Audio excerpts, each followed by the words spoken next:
Airways के pilots ने अपना प्लेन क्रैश लैंड करा दिया, वो भी कहा न्यूयॉर्क में स्थित हडसन रिवर में।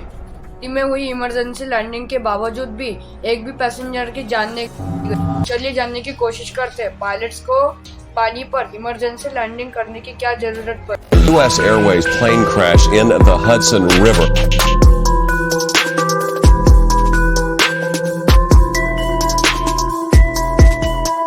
नमस्कार दोस्तों, 15 जनवरी 2009 यूएस एयरवेज की फ्लाइट लागार्डिया एयरपोर्ट से नॉर्थ कैरोलिना के डगलस एयरपोर्ट तक उड़ान भरने वाली थी। इस एयरबस 8320 के पायलट थे चेल्सी सलेनबर्गर, जो कि एविएशन सेफ्टी एक्सपर्ट थे और एक ग्लाइडर पायलट भी थे। 1980 में सिविल एविएशन ज्वाइन करने से पहले ये यूएस एयरफोर्स में एक फाइटर पायलट भी थे और उनके साथ मतलब फर्स्ट ऑफिसर थे जेफरी स्किल्स, जिनके पास लगभग 15,000 फ्लाइट आवर्स का एक्सपीरियंस था। प्लेन में 2 पायलट्स के साथ साथ 150 पैसेंजर और 3 क्रू मेंबर्स भी मौजूद थे। कुछ देर बाद ये प्लेन पैसेंजर और क्रू मेंबर के साथ टेक ऑफ करता है।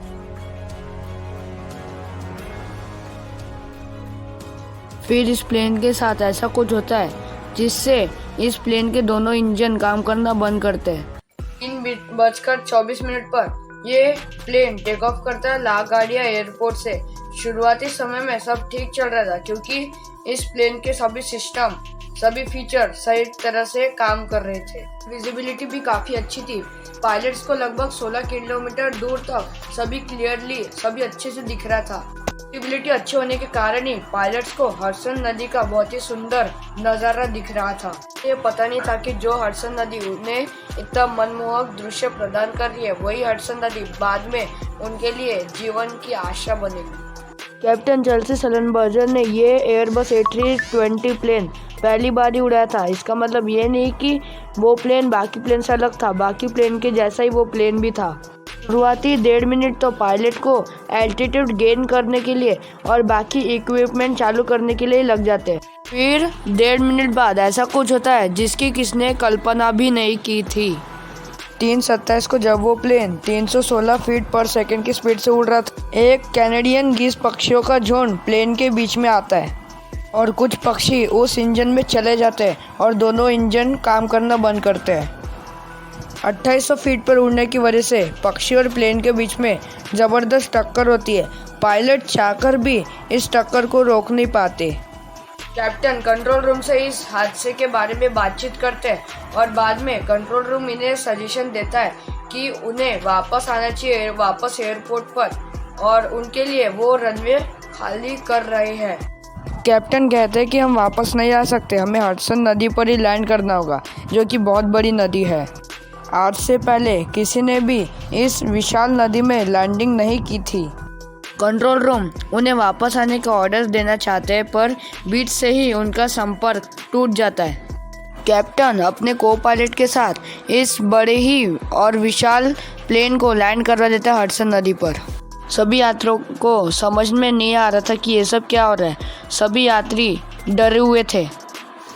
के बाद सभी इमरजेंसी दरवाजे खोले जाते हैं और सभी एक एक करके बाहर निकलते हैं। बाद में सभी पैसेंजर प्लेन की विंग्स पर चढ़ जाते हैं। कुछ समय बाद यहाँ पर स्टीमर्स आ जाते हैं पैसेंजर को सुरक्षित लेके जाने के लिए, और यहाँ पर हेलीकॉप्टर्स भी आते हैं जिसमें स्विमर्स होते हैं। वो स्विमर्स पानी में फंसे हुए लोगों को बचाते हैं। इस तरह से सभी लोगों की जान बच जाती है और अंत में कैप्टन और उसका को पायलट दोनों बाहर निकलते हैं। सभी लोगों को यकीन हो जाता है कि वो सब सुरक्षित है और वो अपने अपने लोगों को कॉल करते हैं और बताते हैं कि हम सुरक्षित हैं, और यहाँ पर एक भी जन को खरोच भी नहीं आती। बाद में कैप्टन को इंक्वायरी के लिए बुलाया जाता है और पूछा जाता है कि एयरपोर्ट आने के बावजूद उन्होंने हडसन नदी पर लैंड क्यों किया। तभी कैप्टन बताते हैं कि उन्होंने लेफ्ट टर्न लिया था पर उन्हें ऐसा महसूस हुआ कि वो एयरपोर्ट तक नहीं पहुंच सकते और इसी कारण से उन्होंने हडसन नदी पर लैंड किया।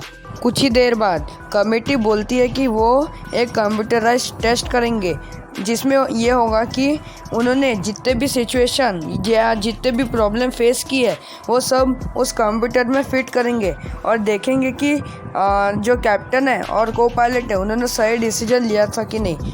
और वो कैप्टन और को पायलट दोनों ही बहुत ही कन्फ्यूजन में थे। बाद में फिर से एक और बार इंक्वायरी कमेटी उन दोनों को बुलाती है और बोलते हैं कि उनके प्लेन का लेफ्ट इंजन अच्छे तरीके से काम कर रहा था पक्षियों के टकराने के बाद भी। और फिर बाद में कैप्टन बोलते हैं कि वो उस इंजन को देखना चाहते हैं और इंक्वायरी कमेटी बोलती है कि वो इंजन डैमेज हो चुका है तुम्हारे प्लेन क्रैश करने के बाद। कैप्टन कहते हैं उन्होंने प्लेन क्रैश नहीं किया था, उन्होंने सेफली लैंड किया था। इंक्वायरी कमेटी बोलती है कि लेफ़्ट इंजन को अगर भूल भी जाए तभी भी प्लेन को वापस लाया जा सकता है। और उन्होंने कंप्यूटराइज टेस्ट भी किए थे, उसमें भी सभी दिखाया था कि प्लेन को वापस लाया जा सकता है। कैप्टन अपने सीनियर से बोलते हैं कि कंप्यूटराइज टेस्ट को वापस रीअरेंज करना चाहिए और वो भी साथ में बैठेंगे। की रिक्वेस्ट को एक्सेप्ट कर लिया जाता है और बाद में वो कमेटी मेंबर्स के सामने जाते हैं और उनके सामने 2 स्क्रीन्स होती है। उस स्क्रीन में 2 कंप्यूटराइज्ड मशीन दिखाई जाएगी जिसमें एक प्लेन सिमुलेशन होगा। कुछ पायलट्स को वही परिस्थितियाँ दी जाएगी जो कैप्टन और को पायलट ने वहाँ पर फेस की थी और सबसे पहले टेस्ट किया जाता है और वो रनवे पर सुरक्षित लैंड होता है। दूसरे टेस्ट में भी वही होता है। इसका मतलब कैप्टन से गलती हुई है और उन्होंने हडसन नदी पर लैंड नहीं करना चाहिए था। जल्दी ही कैप्टन बोलते हैं कि पक्षी टकराने के बाद दोनों इंजन फेल हो गए थे और उनके सामने बहुत सारी सिचुएशन आई थी और वो बोलते हैं कि अगर आपको किसी ह्यूमन की गलती निकालनी है तो उसे मानवीय बनाना होगा। उसके बाद उस प्लेन के को पायलट बोलते हैं कि ये कोई वीडियो गेम नहीं था, बहुत से लोगों की ज़िंदगी का सवाल था। इसके बाद कैप्टन के कहने पर वापस से कंप्यूटराइज टेस्ट किया जाता है और पक्षी के टकराने के बाद 35 सेकंड होल्ड करते हैं वो लोग और बाद में रनवे की तरफ मुड़ते पर रनवे के पहले ही वो क्रैश लैंड कर जाता है प्लेन। और यहाँ पर कैप्टन सही थे। और बाद में इंक्वायरी कमेटी बोलती है कि तुमने बहुत ही सही डिसीजन लिया होता, अगर नहीं लिया होता तो बहुत से लोगों की जान गई होती। और बाद में कैप्टन बोलते हैं कि उन्होंने ये काम अकेले नहीं किया था, उनके साथ उनकी पूरी टीम ने इस काम को किया था। किसानों को कभी कभी बहुत ही मुश्किल परिस्थितियों से गुजरना पड़ता है, पर अगर आप सच्चे हो तो आप उस एग्ज़ाम में ज़रूर पास होगे, वैसे ही जैसे हमारे इस कहानी में कैप्टन ने किया। आशा करता हूँ कि हमेशा की तरह आपको ये वीडियो भी अच्छा लगा होगा। तो अच्छा लगा होगा तो लाइक शेयर और सब्सक्राइब करें। तो मिलते हैं अगली वीडियो में। बहुत बहुत धन्यवाद।